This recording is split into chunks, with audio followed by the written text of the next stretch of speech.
Lo habíamos anticipado que también hoy en nuestra agenda iba a estar el tema de las elecciones presidenciales en Brasil, que ayer, bueno, hasta última hora estuvimos siguiendo la información minuto a minuto de los resultados de estas elecciones presidenciales, donde, Ignacio Lula da Silva obtuvo una diferencia de 5 puntos con Jair Bolsonaro, pero esa diferencia no fue suficiente para poder consagrarse como presidente de este país, porque debía superar el 50%, así que bueno, van a balotaje para el próximo 30 de octubre. Y para hablar sobre esto y tener también una mirada desde la academia sobre el contexto político, social, económico también de este país. Estamos en comunicación con Jorge Almada, quien es licenciado en antropología, también docente investigador de la Facultad de Humanidades y Ciencias Sociales de nuestra universidad. Muy buenos días, Jorge. Te saluda Susana Babi de Radio Universidad. Muy buen día, Susana, y muy buen día a toda la audiencia de Radio Universidad. ¿Cómo están? Muy bien. Mirando con gran atención también lo que ha sido este proceso electoral, en la previa, mucha expectativa, mucha información de sondeos y bueno, finalmente ayer estos resultados. Bueno, ¿cuál es la mirada o tu análisis, con estos primeros resultados? ¿Ha tomado por sorpresa? Habían distintas consultoras, distintas tendencias que iban marcando. Bueno, ¿qué podemos decir ya conocido estos resultados y camino al balotaje, digamos?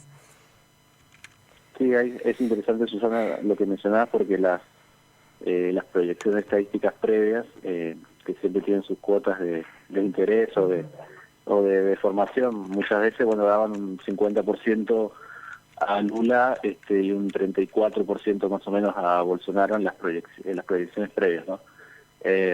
Si bien ayer se vio un resultado mucho más peleado, mucho más parejo, también es un dato de que de los 157 millones de electores habilitados votaron 127 millones, mientras que 32 millones todavía se mantuvieron en la abstención en Brasil, ¿no?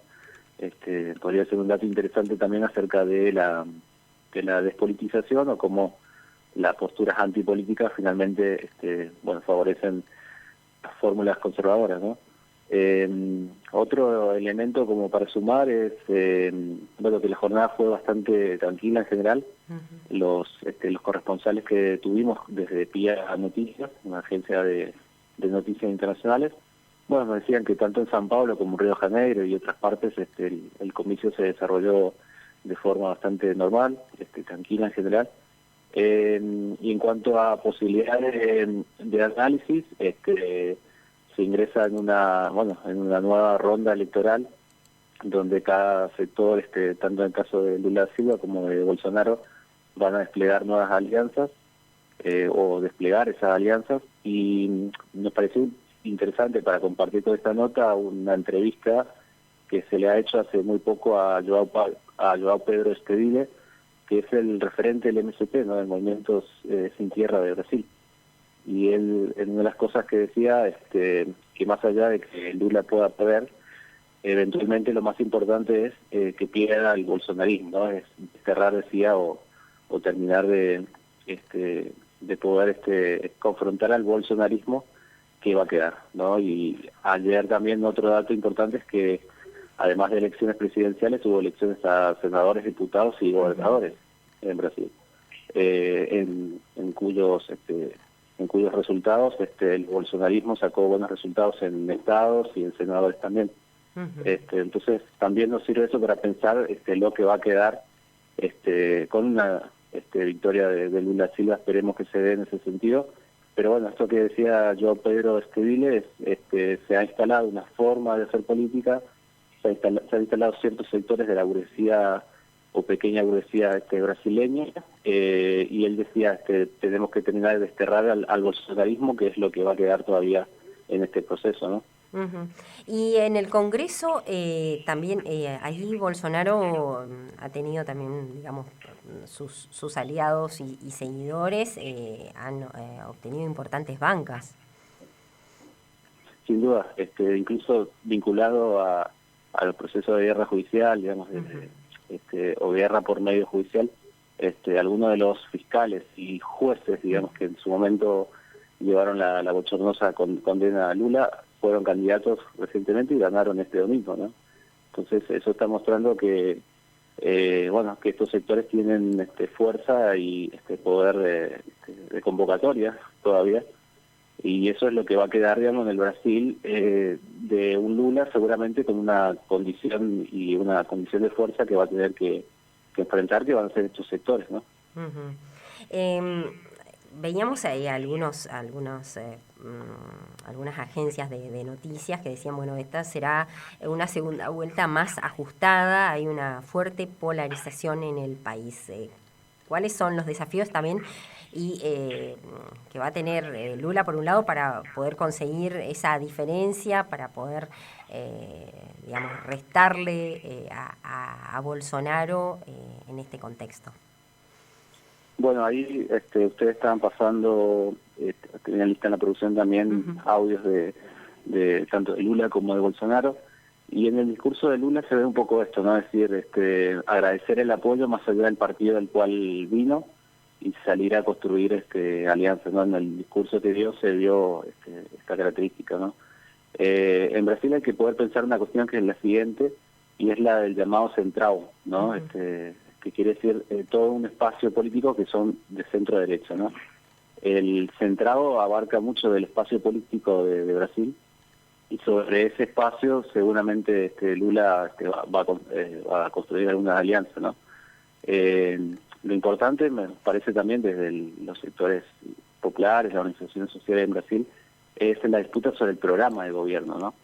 Acá hay también un problema no fácil de resolver, que es la posibilidad de construir alianzas mayores. También lleva la posibilidad de que los programas y las expectativas después se cumplan, ¿no? Lo digo también pensando en otros gobiernos de la región. Entonces, en esta disyuntiva está ahora el entramado electoral, de alguna manera, las fuerzas políticas que está construyendo Lula da Silva, que seguramente va a tener que ver con algún diálogo con este centrado, ¿no? Con la centro derecha de Brasil, tomando en cuenta el discurso de ayer, ¿no? Uh-huh. Si te parece, Jorge, vamos a escuchar entonces lo que decía Inácio Lula da Silva en una conferencia de prensa. Bien. Mas nem sempre é possível. Há uma coisa na minha vida que me motiva, me estimula e me faz renascer a cada dia, que é a crença de que nada acontece por acaso. Nada acontece por acaso. Durante toda essa campanha, a gente teve na frente, nas pesquisas da opinião pública, de todos os institutos, mesmo aqueles que não queriam que a gente ganhasse, colocavam a gente em primeiro lugar. E eu sempre achei que a gente ia ganhar essas eleições. E quero dizer para vocês que nós vamos ganhar essas eleições. Quero agradecer e dar os parabéns às pessoas que se elegeram, independentemente do partido a que as pessoas pertençam, se são contra nós ou a favor, não tem problema, as pessoas se elegeram. Quero agradecer ao povo brasileiro por mais desse gesto de generosidade.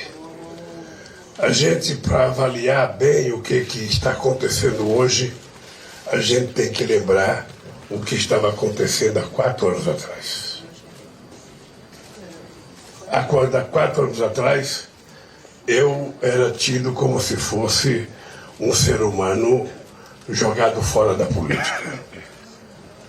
Ou seja, aí eu disse que a gente retornaria com mais força, com mais vontade, com mais disposição, porque a única razão da gente parar de lutar é o dia que o povo brasileiro tiver outras centenas e centenas de lideranças que consiga fazer com que eles conquistem aquilo que eles precisam para melhorar de vida. E vocês sabem que o nosso país está pior. Você sabe que a economia não está boa, você sabe que a qualidade de vida não está boa, que a renda não está boa, que o emprego não está bom, que a saúde não está boa, e que nós precisamos recuperar esse país, inclusive do ponto de vista das suas relações internacionais. Escuchamos a Ignacio Lula da Silva en una conferencia de prensa. También ayer habló frente a sus seguidores en un multitudinario acto. Así es, y bueno, como bien mencionamos en la nota y en las últimas palabras que escuchamos de Lula da Silva, nos hablaba de esta intención de salir a construir la amplitud, ¿no? En un programa cuando decía la educación, la salud, el trabajo no está bien, y desde los movimientos sociales se siguen impulsando las propuestas históricas, digamos la necesidad histórica de reforma agraria, de producción, que es lo que encarna básicamente en Brasil el MST, y el llamado a construir, digamos, lo que ellos llaman centros de luchas populares, digamos, para acompañar todo el proceso electoral, bueno, y acompañar la victoria de Lula da Silva. Así que eso es lo que se está realizando desde buena parte del movimiento popular en Brasil, ¿no? Uh-huh. ¿Y cuál es las chances que tiene Bolsonaro de seguir ampliando este margen y alguna chance de superar a Lula da Silva? Bolsonaro, que venimos compartiendo hace varios días y siguiendo la situación en Brasil, un contexto de mucha pobreza, en algunos sectores también de hambruna. ¿Cuál es el margen que tiene y hacia qué sectores apuntaría como para poder obtener una diferencia? Bueno, en primer lugar, hay que tomar en cuenta estos 32 millones de brasileños que se abstuvieron, así que ahí hay alguna pista seguramente de sectores sobre los cuales se van a posicionar seguramente en esta segunda vuelta. Después, también hay que decir que en el caso de Bolsonaro también tiene apoyo en sectores populares o empobrecidos, uh-huh. A partir de distintas cuestiones, ¿no? Haber construido el odio o el estigma, digamos, sobre el PT por corrupción, ¿no?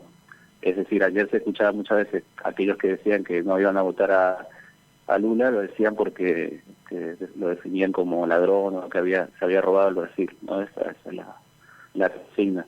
Después no hay que dejar de mencionar que Jair Bolsonaro tiene una fuerte alianza con sectores pentecostales. Uh-huh. En realidad son nuevos pentecostales, corrientes, digamos, de iglesia evangélica, que tienen una fuerte influencia sobre la influencia y poder de organización, ¿no? Esto siempre ha sido uno de los pilares, digamos, de su construcción política. Uh-huh. Ahí no hay que dejar de mencionar, por ejemplo, la Iglesia Universal del Reino de Dios o todas las corrientes neopentecostales que apoyaron y apoyan a Bolsonaro, ¿no? Esa es, creo, una. Y después, digamos, sectores económicos, que son los sectores que muchas veces no se ven. Que en el caso de Bolsonaro, en su llegada, sobre todo, fueron las llamadas 3B. No sé si recuerdan que era, se decía Boy, Biblia y bala, ¿no?